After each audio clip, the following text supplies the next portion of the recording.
ওং গণেশায় নমঃ, ওং গণেশায় নমঃ, ওং গণেশায় নমঃ, ওং বিষ্ণু, ওং বিষ্ণু, ওং বিষ্ণু। বিষ্ণু পরম দিলে কিমা চলন তিষ্ঠানে, শত্রু কবু নাই ক্ষতি করে সেই জনে।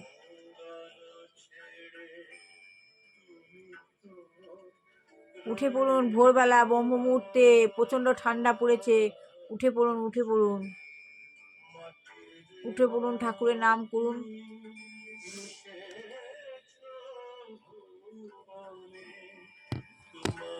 আমি সুপ্তি দাস চলে আসলাম লাইভে। প্রচন্ড ঠান্ডা পড়েছে। আমি আত্মা শান্ত সন্তুষ্ট দুই পুকুরের মাঝখানে অবস্থিত সত্যযুগে দেবতা ছিলাম। তেতায় ধেয়ে ভানেছে তাপ করে নিচে নেমে এসেছি। কলিতে ডিসচার্জ হয়ে যাচ্ছে সঙ্গম যুগে শ্রেষ্ঠ কর্ম করার জন্য। অ্যান্ড ফেক হয়ে, স্নেক হয়ে, বার্ড হয়ে, মাংকি হয়ে উপরে উঠছি, উপরে উঠছি, উপরে উঠছি, উপরে উঠছি, উপরে উঠছি, উপরে উল্টানো বৃক্ষ, ঊর্ধ্বে মূল অর্ধের শাখা, নিচে শিব বাবা বসে আছেন। প্রচুর জ্যোতি, বাবার প্রচুর পাওয়ার, প্রচুর জ্যোতি, লাল, হলুদ, সবুজ, প্রচন্ড ডিফারেন্ট কালার বিচ্ছুরিত হচ্ছে। ভগবানের সম্মুখে গিয়ে আমি ভগবানের দুই ভুরু যুগল থেকে আমি আমার দুই ভুরু যুগলের মধ্যে দিয়ে আমি পাওয়ার ভরে নিচ্ছি। প্রচুর পাওয়ার আমি নিজের মধ্যে ভরে নিচ্ছি। দুর্যোধনের আদেশে তার ভাই দুঃশাসন দ্রৌপদীকে বিবস্ত্র করবার জন্য যখন উদ্যোগী, দ্রৌপদীর কাতর প্রার্থনাতেও ধর্মরাজ যখন শান্ত নীরব নিরুত্তর, তখন তিনি পুনঃ পুনঃ গঞ্জনা করে তাকে অকথ্য ভাষায় নিন্দাবাদ করতে থাকেন। অর্জুন তখন ভীমসেনকে সতর্ক করে দিয়ে বলেন, মধ্যম পাণ্ডব, আপনি ধৈর্য ধারণ করুন।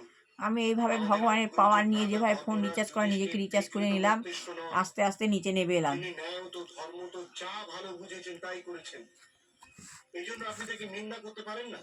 শ্রী গুরুদেব দুর্গাপ্রসাদ পরমহংসদেবায় নমঃ। ওং গুরু ওম ভাগ বিষ্ণু গুরুদেব মহেশ্বর গুরুদেব পরম তস্মৈ শ্রী গুরবে নমঃ।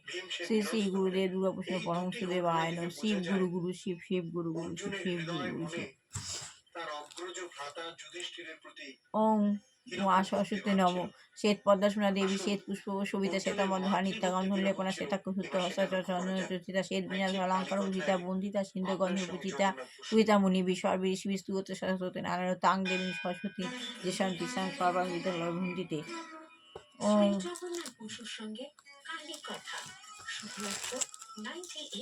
ওং নমো ব্রাহ্মণদেবায় গো ভামতে জগদিতা কৃষ্ণ গোবিন্দায় নমো নমো। পাপ হং পাপ কর্মাহং পহত্না তাইমাং পুণ্ডরিকাক্ষ সর্বপাপ হরা হরি। হে কৃষ্ণ করুণা সিংহ দীনবন্ধু জগৎপতে গোপেশ গোপীকান্ত রাধাকান্ত নমস্তুতে। শ্রী শ্রী লক্ষ্মীদেবায় নমঃ। রক্ষিতং সর্বং জন্মে জন্ম নিবন্ধে বিষ্ণুষ্টাং দেবী জয় রঘুনাথ নাসিং শ্রী বিষ্ণু কবিরাসিনী।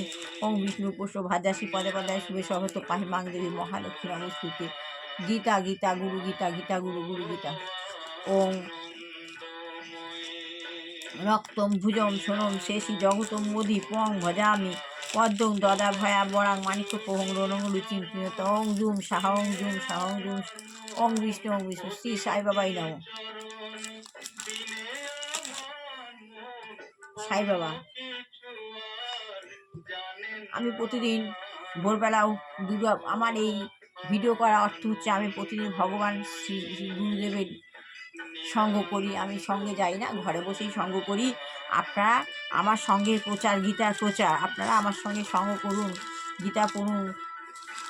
সবার মঙ্গল হবে, ভালো হবে, কল্যাণ হবে, মঙ্গল হবে। দুষ্টু বাচ্চা মানুষের মতো মানুষ হবে, বিবাহিত ছেলেমেয়ের বিবাহ হবে, চাকরিযোগ্য ছেলেমেয়ের চাকরি হবে।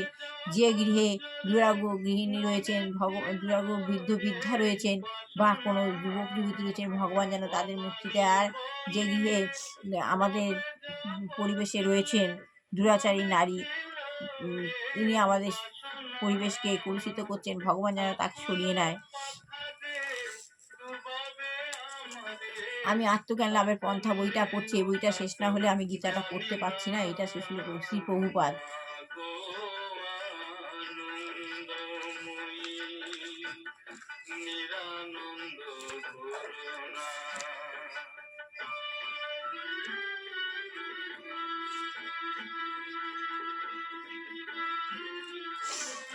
ইনি হল অনুকূল ঠাকুর।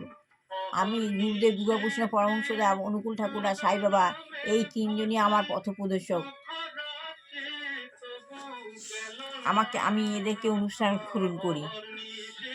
ভগবান দুটি উদ্দেশ্য নিয়ে অবতরণ করেন, ভগবান দুটো উদ্দেশ্য নিয়ে অবতরণ করেন। সে কথা ভগবদ্গীতায় বলা হয়েছে। ভগবদ্গীতায় বলা হয়েছে ভগবান দুটো উদ্দেশ্য নিয়ে অবতরণ করেন। সেখানে তিনি বলেছেন সাধুদের রক্ষা করার জন্য এবং দুষ্কৃতিকারীদের দণ্ডদান করার জন্য আমি আবির্ভূত হই। ভগবান শ্রীকৃষ্ণ কি বলেছেন? ভগবদ্গীতার মধ্যে লেখা আছে সাধুদের রক্ষা করার জন্য ভগবান সবসময় থাকেন। সাধুদের আমি খুব পক্ষপাতী। সাধুদের রক্ষা করার জন্য আর যারা দুষ্কৃতকারী দুষ্টু তাদের দণ্ড দেন, আর সাধুদের ভগবান রক্ষা করেন সব সময়ের জন্য। উনি সবসময় প্রোটেক্ট করেই রেখেছেন। আমি আবির্ভূত হই, ভগবান তখন আবির্ভূত হন। শ্রীকৃষ্ণ যখন আবির্ভূত হন তখন তাকে অনেক অসুর সংহার করতে হয়েছিল। শ্রীকৃষ্ণ যখন আবির্ভূত হয়েছিল তখন তাকে অনেক অসুর সংহার করতে হয়েছিল। শ্রীকৃষ্ণকে অনেক অসুর হলো মানুষের দুষ্টবৃত্তি। যেসব মানুষের মধ্যে দুষ্টবৃত্তি আছে তাদের মধ্যে তাদের অসুর বলে। তাই শ্রীকৃষ্ণকে এরকম অনেক অসুরকে সংহার করতে হয়েছিল। বিষ্ণুর ছবিতে আমরা দেখতে পাই যে তার 4 হাতে শঙ্খ, চক্র, গদা ও পদ্ম রয়েছে। তাহলে বিষ্ণুর ছবিতে আমরা কি দেখতে পাই? শ্রীকৃষ্ণের হাতে শঙ্খ, চক্র, বিষ্ণুর ছবিতে ভগবান বিষ্ণুর হাতে শঙ্খ, চক্র, গদা, পদ্ম রয়েছে। তাই তো আমরা বিষ্ণুর ছবিতে আমরা তাই দেখতে পাই যে তার হাতে শঙ্খ, চক্র, গদা, পদ্ম। তার মধ্যে দুটি অস্ত্র, গদা ও চক্র, অসুর সংহার করার জন্য। শঙ্খ, চক্র, গদা, পদ্ম থাকে। শঙ্খ, চক্র, গদা, পদ্মর মধ্যে এই 4টি বস্তুর মধ্যে গদা চক্র অসুরকে সংহার করার জন্য। এই জগতে 2 রকমের মানুষ রয়েছে, অসুর ও ভক্ত। এ ধরনের 2 ধরনের। আমি আজকে এ কথা বলছি তো ভগবানের নাম করছি, গীতা করছি, কিন্তু যারা অসুর বৃত্তির লোক তারা বলবে এগুলো ঠিক কথা না, কি করছে, উল্টোপাল্টা করছে, ভালো করছে না, এই দেখাচ্ছে, এসব বলবে। কিন্তু যারা ভক্ত তারা শুনবে। ভক্তদের কখনো কখনো সুর বলা হয়, ভক্তদের সুর বলা হয়। আর তারা প্রায় ভগবানের মতো। যারা ভক্ত তারা ভগবানের মতো, কেননা তাদের মধ্যে দিব্য গুণাগুলি রয়েছে। তাহলে যারা ভগবান তাদের মধ্যে দিব্য দেবতাদের গুণ রয়েছে। যারা ভক্ত তাদের বলা হয় দেবতুল্য মানুষ। যারা ভক্ত তারা হলো দেবতুল্য মানুষ। আর যারা অভক্ত নাস্তিক তাদের বলা হয় অসুর। পরমেশ্বর ভগবান শ্রীকৃষ্ণ 2টি উদ্দেশ্য সাধন করার জন্য আসেন। ভগবান শ্রীকৃষ্ণ 2টো উদ্দেশ্য সাধন করার জন্য এসেছেন, ভক্তদের রক্ষা করার জন্য আর অসুরদের সংহার করার জন্য। ভগবান শ্রীকৃষ্ণ আবির্ভূত হয়েছেন ভক্তদের রক্ষা করার জন্য, অসুরদের সংহার করার জন্য। এই যুগে শ্রীচৈতন্য মহাপ্রভুর অবতরণের উদ্দেশ্যও তাই। এই যুগে চৈতন্য মহাপ্রভুর অবতরণের উদ্দেশ্যও তাই। তো শ্রীচৈতন্য মহাপ্রভুর অবতরণের উদ্দেশ্য আমি কালকে পড়ে শোনাবো। আজকের মতো শেষ করলাম। ভালো লাগলে লাইক, শেয়ার, কমেন্ট অবশ্যই করবেন। সবার ভালো হোক, কল্যাণ হোক, মঙ্গল হোক। দুষ্টু বাচ্চা মানুষের মতো মানুষ হোক, বিবাহিত ছেলে বিবাহ হোক, চাকরি ছেলে যে গৃহে আসন্ন বিবাহ সম্পূর্ণ ঘরের দুয়ার প্রস্তুত হয়ে আছে তা যেন সুন্দরভাবে সুফলভাবে সাফল্যমণ্ডিত হয়। এইভাবে আমি শ্রী গুরু শিব গুরু গুরু শিব শিব গুরু গুরু শিব শিব গুরু গুরুর কাছে আমি প্রার্থনা করি শত্রু দমন করুক। ভগবান শত্রু দমন করো, শত্রু দমন করো, আর কার্য যেন ঠিকভাবে সাফল্যমণ্ডিত হয়।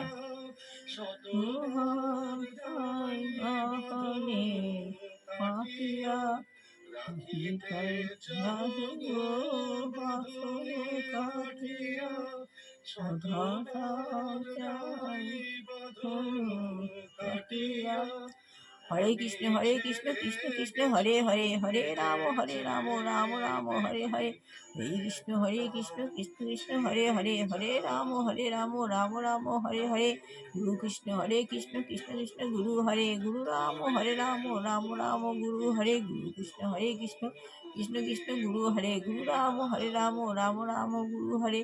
শ্রী গুরু শ্রী গুরু শ্রী গুরু জয়, শ্রী গুরু শ্রী গুরু শ্রী গুরু জয়, শিব গুরু গুরু শিব শিব গুরু গুরু শিব, শিব গুরু গুরু শিব শিব গুরু গুরু শিব। বল গুরুর কৃপাহি কে বলম, বল গুরুর কৃপাহি কে বলম, বল গুরুর কৃপাহি কে বলম, বল গুরুর কৃপাহি কে বলম। বলদাস দে হরি বল বল, হরি বলদাস দে হরি বল বল। গোপীরা ছিলেন, শ্রী রাধিকা ছিলেন, আর অনেকে ছিলেন। তারা এই উপদেশ পেলেন না, পেলেন অর্জুন। কেন? অর্জুনের নিশ্চয়ই কোনো যোগ্যতা ছিল। আমরা এখন অর্জুনের সেই যোগ্যতাকে লক্ষ্য করছি, দাদার প্রতি তার যে কি মনোভাব, এবার মাতৃভক্তি তার কেমন ছিল সেটা আমরা লক্ষ্য করব। পঞ্চ পাণ্ডব, বিশেষত ধর্মরাজ যুধিষ্ঠির, তাদের মাতা কুন্তি দেবের প্রতি যে বিশেষ অনুরক্ত ও সেবা পরায়ণ ছিলেন তা স্বীকার না করে উপায় নেই। কিন্তু অন্য সকল ভাইয়ের তুলনায় অর্জুনের মাতৃভক্তি কিন্তু আলাদা ছিল। অর্জুন একদা গৃহে প্রবেশ করে দেখেন জননী কুন্তি ক্রন্দনরতা। তার নয়ন যুগলতে অবিরল ধারায় অশ্রু নির্গত হচ্ছে। মায়ের এই কাতর অবস্থা লক্ষ্য করে অর্জুন তক্ষুনি মাতৃচরণে লুটিয়ে পড়ে কাঁদতে কাঁদতে বললেন, মা, মাগো, তোমার চোখে জল কেন মা? বলো, কে তোমার প্রাণে দুঃখ দিয়েছে? আমি রাজ্যহারা হয়ে বনে বনে ঘুরছি, সেই জন্য কি তুমি এতখানি ব্যথিত? তোমার সন্তান পঞ্চ পাণ্ডব এখনো জীবিত। তারা জীবিত থাকতে তোমার প্রাণে কে বা কারা ব্যথা দিতে পারে? কুন্তি তখনও নিরুত্তর। অর্জুন থেকে আবার শুধালেন, মা, তোমাকে বলতে হবে মা, বলতে হবে তোমার দুঃখ বেদনার কারণ কি। তুমি না বললে আমি কিছুতেই শান্ত হতে পারবো না। কুন্তি তখন বাধ্য হয়ে তার মনোক্লেশের কারণ প্রকাশ করে বললেন। কুন্তি অর্জুনকে তার ক্লেশের কি কারণ, কি বলেছিলেন অর্জুনকে, সেই কথা নিয়ে ফিরে আসবো একটু একটু বিরতি নিয়ে। বিরতির পর। আপনি কিন্তু সঙ্গে থাকবেন মির্চি কালী কথায় জগন্নাথ বসু আপনার সঙ্গে। আজকের মতো শেষ করলাম। Hello guys.